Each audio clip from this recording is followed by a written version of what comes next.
Hello everyone. आपका DEd की इस वीडियो लेक्चर सीरीज में स्वागत है। आज का हमारा टॉपिक है factors affecting physical development.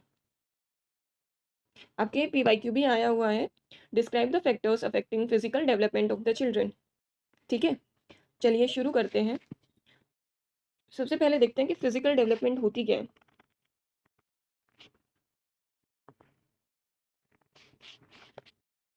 Physical development का मतलब होता है कि how child's body grow and change over a period of time. मतलब कि बच्चे की बॉडी कैसे ग्रो हो रही है और कैसे चेंज हो रही है टाइम के साथ में। ठीक है, जैसे कि वेट गेन होना, हाइट इंक्रीज होना, उसका बेटर कंट्रोल हो जाना खुद की बॉडी पे।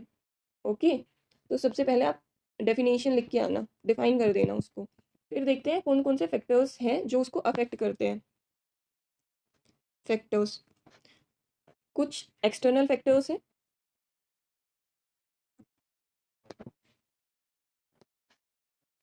और कुछ इंटरनल फैक्टर्स हैं।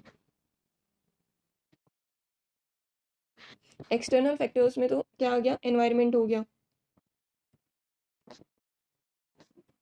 फूड हो गया और एक्सरसाइज हो गई। ठीक है, एंड मैनी मोर। और इंटरनल फैक्टर्स जैसे कि हेरिडिटी हो गया, कुछ बायोलॉजिकल फैक्टर्स हो गए। ठीक है, इमोशन हो गए।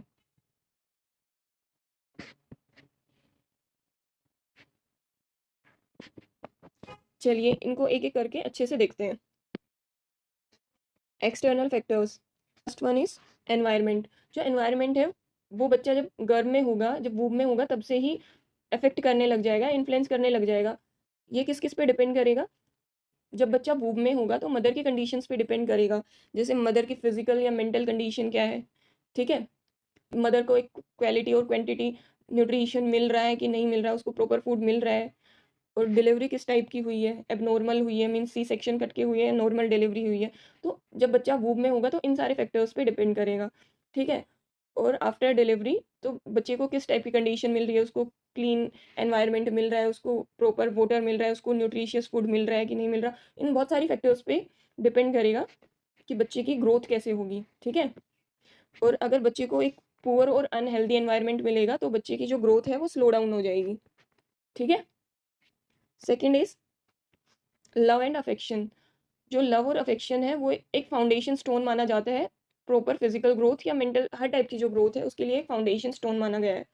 ठीक है, अगर फैमिली से इमोशनली सपोर्ट मिलता है और केयर मिलती है तो बच्चे की एक बैलेंस्ड डेवलपमेंट होगी। पेरेंट्स का लव नहीं मिल पाता है, उनकी केयर नहीं मिल पाती, तो कहीं ना कहीं वो बच्चे की जो ग्रोथ है उसको डिस्टर्ब कर देगा। ठीक है, प्ले एंड एक्सरसाइज, बच्चे को फिजिकल एक्टिविटीज़ करनी चाहिए, स्पोर्ट्स में इन्वॉल्व रहना चाहिए ताकि उसकी अच्छे से ग्रोथ हो पाए फिजिकली। ठीक है, प्रॉपर रेस्ट और स्लीप बहुत ही इंपॉर्टेंट या क्रूशियल है for a good health and growth. ठीक है, अगर बच्चे को प्रॉपर स्लीप नहीं मिलेगी, रेस्ट नहीं मिलेगी, तो वो बहुत टायर्ड फील करेगा, उसकी प्रॉपर ग्रोथ नहीं हो पाएगी, उसका बाकी चीज़ों में भी मन नहीं लगेगा। ठीक है, नेक्स्ट इज फूड। तो बच्चे को एक बैलेंस्ड और हेल्दी डाइट चाहिए उसकी प्रॉपर डेवलपमेंट के लिए। ठीक है, उसकी ग्रोथ के लिए अगर बच्चे को एक न्यूट्रिशियस और क्वांटिटी और क्वालिटी फूड नहीं मिलेगा तो वो उसको माल न्यूट्रिशन हो जाएगा। हम देखते हैं कि कई बच्चे बहुत ही वीक रह जाते हैं। स्टंटेड का मतलब होता है उनकी हाइट छोटी रह जाना। ठीक है, और मोस्ट ऑफ द बच्चों का बीएमआई बॉडी मास इंडेक्स है ना, वो या तो अंडर वेट रहेगा, मतलब वो अंडर नरिश्ड रहेंगे। ठीक है, गर्ल्स में एनीमिया की प्रॉब्लम हो जाएगी, मोस्टली गर्ल्स एनीमिक है। ओके, क्योंकि उनको प्रॉपर न्यूट्रिशन नहीं मिल पाता है। प्रैक्टिस ऑफ रेगुलरिटी, इसका मतलब ये है कि बच्चे को जो भी एक रूटीन में अपनी स्लीप, फूड, स्टडीज़ वगैरह वो सब एक प्रॉपर रूटीन में करनी चाहिए। Next is security. इसका मतलब ये होता है कि बच्चे को अगर सिक्योर फील नहीं होगा, सुरक्षित फील नहीं होगा, तो बच्चा कॉन्फिडेंस लूज कर देगा।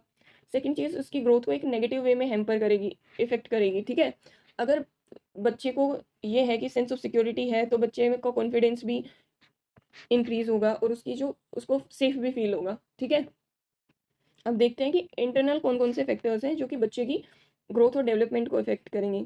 हेरिडिटी, जो बच्चे के जीन्स कैसे, उसके पेरेंट्स की हाइट, वेट, स्किन कलर, ये सब कैसा है उस पर डिपेंड करेगा कि बच्चे की ग्रोथ कैसे होगी, उसका हाइट कितनी हो जाएगी, उसका वेट किस टाइप का रहेगा। ठीक है, उसकी बॉडी स्ट्रक्चर किस टाइप की रहेगी, उसके स्किन कलर, उसके आई का कलर, ये सब फैक्टर्स उसके जेनेटिक्स से क्या कुछ मिला है उसको, उस पर डिपेंड करेगा। ठीक है, बायोलॉजिकल फैक्टर, इसमें क्या आएगा कि जो बच्चे की बॉडी का स्ट्रक्चर क्या है, हॉर्मोन्स बैलेंस्ड वे में सिक्रीट हो रहे हैं नहीं हो रहे हैं, इन सब फैक्टर्स पे डिपेंड करेगा कि बच्चे की ग्रोथ कैसे होगी। अगर उसके हॉर्मोन्स अंडर या ओवर, मतलब कि या तो बहुत कम सिक्रीट हो रहे हैं या बहुत एक्सेस में सिक्रीट हो रहे हैं, तो उस वजह से बच्चे की जो ग्रोथ होगी वो एबनॉर्मल हो। Next is emotional factor.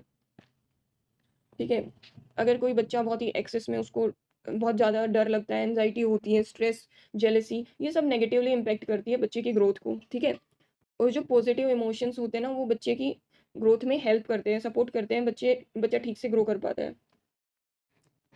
जो बच्चे की एबिलिटी है एडजस्ट करने की, दूसरों के साथ इंटरेक्ट करने की या सोशलाइज होने की, उस पर भी डिपेंड करता है कि बच्चे की ग्रोथ कैसे होगी। ठीक है, इंटेलिजेंस, बच्चे की एबिलिटी किसी भी चीज़ को सोचने की या उसको लर्न करने की, ठीक है, अपने इमोशंस कंट्रोल करने की, ये सब बच्चे की जो ग्रोथ है उसको इम्पेक्ट करते हैं।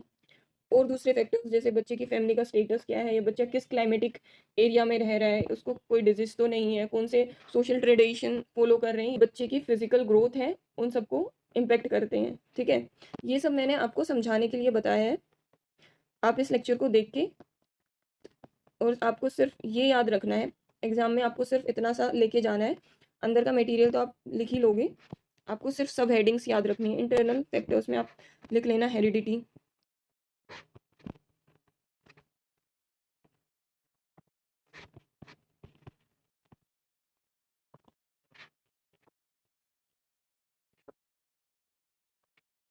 Thanks for watching the video. Comment करके बताइए आपको वीडियो कैसी लगी, share with your friends, and subscribe the channel for more educational updates. Thank you.